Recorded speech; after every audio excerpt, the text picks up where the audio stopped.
এক এক সময় আমরা আমাদের চোখে এক একটা কান্ট্রির শ্রমবাজার ওপেন হয়েছে, আমরা এরকমটাই দেখতে পাই। যেমনটি বিগত কয়েক বছর আগে আমরা রোমানিয়া দেখেছিলাম, পরবর্তীতে আমরা সার্বিয়া দেখেছি, ক্রোয়েশিয়া দেখেছি। এখন আমাদের জন্য শ্রমবাজার ওপেন হতে যাচ্ছে বসনিয়া। অ্যাকচুয়ালি বসনিয়া সম্পর্কে আমি যখন জানতে চাইছিলাম যে আসলে এটা শ্রমবাজার ওপেন হয়েছে কি না, হুজুগে বাঙালি যে দালাল এজেন্সি যেগুলো আছে এগুলো শুধুই মাতামাতি করছে, এই বিষয়টা যখন নিয়ে আমি যখন বিভিন্ন মাল্টিমিডিয়া প্রোগ্রামগুলো যখন অ্যানালাইসিস করি, তখন বুঝতে পারলাম যে হ্যাঁ, বসনিয়াতে কিছু কিছু ফাইল প্রসেস করা যায়। তবে সেটা ভিডিও না দেখলে বুঝতে পারবেন না কিভাবে প্রসেসিং করবেন, কিভাবে বসনিয়া যেতে হলে আপনাকে কত টাকা খরচ করতে হবে, এবং বসনিয়া যায় গেলেই বা যে আপনি ইউরোপের সম্পূর্ণ স্বাদ পাবেন কিনা। আসসালামু আলাইকুম প্রিয় ইউরোপিয়ান প্রত্যাশী সকল কলেজের টুকরো ভাইয়েরা, আপনারা সবাই কেমন আছেন? আশা করি সবাই ভালো আছেন। মিয়া রফিক আজকে আরও একটি ভিডিও নিয়ে চলে আসছে আপনাদের সামনে। আজকের প্রসঙ্গ বসনিয়া। চলুন আগে বসনিয়া সম্পর্কে আমরা কিছু কথা বলি। বসনিয়া হচ্ছে বলকানোর একটি রাষ্ট্র, হচ্ছে 51,128 বর্গ কিলোমিটারের একটি ছোট্ট একটি দেশ, যেটাকে আমাদের বাংলাদেশ থেকেও অনেক ছোট। সেখানে বসবাস করে 38,24,000 সামথিং তাদের দেশে বসবাস করে। এর মধ্যে 51.7% মুসলিম বসবাস করে সেখানে। ভৌগোলিক দিক থেকে যদি বলতে যাই, বসনিয়া হচ্ছে এমন একটি রাষ্ট্র যে বসনিয়াকেই মানুষ পছন্দ করছে এই জন্য যে যারা নন সেন্ট্রাল ইউরোপে, আগে রোমানিয়া ছিল যখন নন সেন্ট্রাল, সেখান থেকে গেলে তারা গেম মারতে পারতো বসনিয়া হয়ে ইটালি, ক্রোয়েশিয়া। পরবর্তীতে এখন সার্বিয়াটা ইস্যু হচ্ছে, সার্বিয়া থেকে যারা গেম মারছে তারা বসনিয়া হয়ে ইটালি, জার্মান তারা পদার্পণ করতে পারে। স্ক্রিনে আপনারা দেখতে পাচ্ছেন ভৌগোলিক দিক থেকেই বসনিয়া কোথায় অবস্থান করছে। এই বলকানো দেশটির আশপাশে কোন রাষ্ট্র রয়েছে দেখেন, এক পাশে ক্রোয়েশিয়া, এক পাশে হাঙ্গেরি, এক পাশেই নর্থ মেসিডোনিয়া, আর এক পাশে সার্বিয়া, মাঝখানেই এই হচ্ছে বসনিয়া। তো দেখেন বসনিয়া কাজ কামের সুযোগ সুবিধার সম্পর্কে যদি বলতে যাই, আসলে আমরা হুজুগে বাঙালি, যদি হয় 2%, আমরা বলি 20%।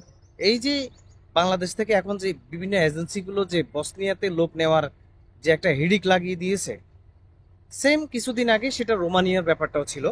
এরপরে কিছু কিছু মানুষ এখন সার্বিয়া নিয়েও এরকম করেছিল, কিন্তু সার্বিয়াটাও স্লো হয়ে গেছে, রোমানিয়া স্লো হয়ে গেছে। এখন মানুষ যে দালালগুলো যে কাজ করে তাদের তো একটা না একটা করে খাইতে হবে, তাই না? তারা কি করছে, বসনিয়াটাকে তারা বেছে নিয়েছে। আসলে বসনিয়া প্রসেসিংটা কি এতই সহজ? সেটা যদি বাংলাদেশ থেকে হতো তাহলে খুবই সহজ হতো। আমি যদি বলি আপনাদেরকে, আপনারা বুঝে শুনে অনেক চিন্তা ভাবনা করে ভালোভাবেই যাচাই বাছাই করে আপনারা ফাইল প্রসেসিং এর জন্য দিবেন। যেই সেই কোনো এজেন্সিতে ফাইল জমা করছেন, নাকের পানি চোখের পানি জানে কোনোভাবে এক না হয়, বসনিয়া যাওয়াটা এতটা সহজ হবে এটা আমি কখনো বলবো না। তবে হ্যাঁ, যাচ্ছে যে সেটাও সত্য। কিছু কিছু কিছু কিছু লোক যাচ্ছে বসনিয়াতে, সেটা ইন্ডিয়া অথবা নেপাল ট্রানজিট হয়ে যাচ্ছে। ঠিক আছে, সরাসরি বাংলাদেশ থেকে বসনিয়া যাওয়ার কোনো ওয়ে এখন পর্যন্ত আমরা আমাদের চোখে এমন কোনো এজেন্সি কাজ করেছে এরকম আমরা প্রমাণস্বরূপ কিছুই দেখতে পাইনি। তবে হ্যাঁ, এখন ইদানিং অনেক এজেন্সি অ্যানাউন্সমেন্ট করা শুরু করছে ইউটিউবে। বসনিয়া বসনিয়া বলতে বলতে মুখের ফেনা তুলে ফেলছে। কনস্ট্রাকশন সেক্টর, জেনারেল ওয়ার্কার এবং রেস্টুরেন্টের শেফ, রেস্টুরেন্টের ওয়ার্কার হিসেবে অনেকেই অ্যানাউন্সমেন্ট করছে বেতন হবে 550 থেকে 600 ইউএস।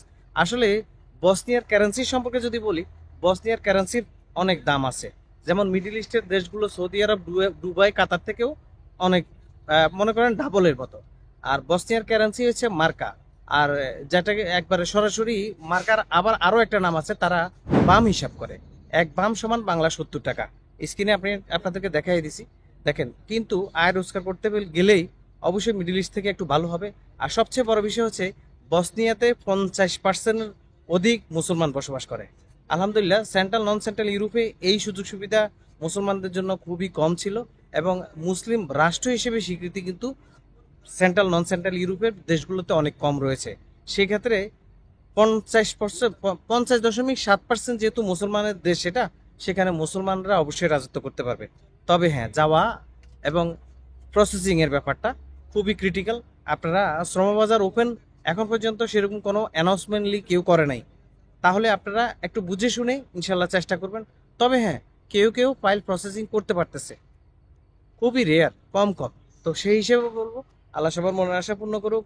বসনিয়া সম্পর্কে যদি আরও কোনো তথ্য জানার থাকে অবশ্যই কমেন্টে জানিয়ে যাবেন। কমেন্ট করে আমি আপনাদের কমেন্টে রিপ্লাই দিয়ে দেবো ইনশাআল্লাহ। আর প্রত্যেকটা ভিডিও নিচে অবশ্যই নাম্বার দেওয়া আছে, চাইলে নাম্বারে যোগাযোগ করতে পারেন। আমি আপনাদেরকে ইনশাআল্লাহ সব কিছু SMS এর মাধ্যমে জানিয়ে দেওয়ার চেষ্টা করব। অবশ্যই চ্যানেলটি সাবস্ক্রাইব করবেন, ভিডিওতে একটি লাইক দিবেন, সাবলীল মন্তব্য করবেন কমেন্ট করে, ভুল হলে ভুল ত্রুটি ক্ষমা সুন্দর দৃষ্টিতে দেখবেন, কমেন্ট করে ভুল ধরিয়ে দিবেন। আশা করি আজকে বসনিয়া সম্পর্কে এই প্রথম পর্ব দিয়েছি, তো ইনশাল্লাহ বসনিয়া সম্পর্কে আরও জানতে পারবেন। এরপরে আপনার নর্থ মেসিডোনিয়া, কসোভো এবং স্লোভাকিয়া নিয়ে কথা বলবো ইনশাল্লাহ। আপনারা একে একে, আমি সমস্ত বিষয়ে এসে কথা বলবো, শুধু নিজের মন গড়া না। আপনারা এটা বুঝতে হবে যে আমি যেহেতু ট্রাভেলিং নিয়ে যেহেতু ঘাটাঘাটি করি, আপনাদেরকে ইউনিক অর্গানিক তথ্যগুলো আমি আপনাদের দেওয়ার চেষ্টা করবো সবসময়, এবং দিয়ে আসছি ইনশাল্লাহ। আমার জন্য দোয়া করবেন, আমি আপনাদের সবার জন্য দোয়া করি। আল্লাহ সবার মনের আশা পূর্ণ করুক। আজকে এ পর্যন্ত। মিয়া রফিক, আবারও বলছি, ফেসবুক আর পেজ আছে মিয়া রফিক, ফেসবুকের পেজের নাম। আপনারা চাইলে ফেসবুকে গিয়েও সব সময় আমার সাথে কথোপকথন করতে পারেন, অথবা এই চ্যানেলের সাথে সব সময় থাকতে পারেন। আমার এই চ্যানেলে আবার আমার এই সাবস্ক্রাইব বাটনের ডান পাশে দেখবেন জয়েন নামে একটা অপশন আছে, সেখানে জয়েন হয়ে আপনারা আমার বিএপি ফ্রেন্ড হিসেবেও আমার সাথে যোগাযোগ করতে পারেন। ধন্যবাদ সবাইকে, চ্যানেলটি সাবস্ক্রাইব করেন। আল্লাহ হাফেজ, সবাই ভালো থাকবেন। আসসালামু আলাইকুম।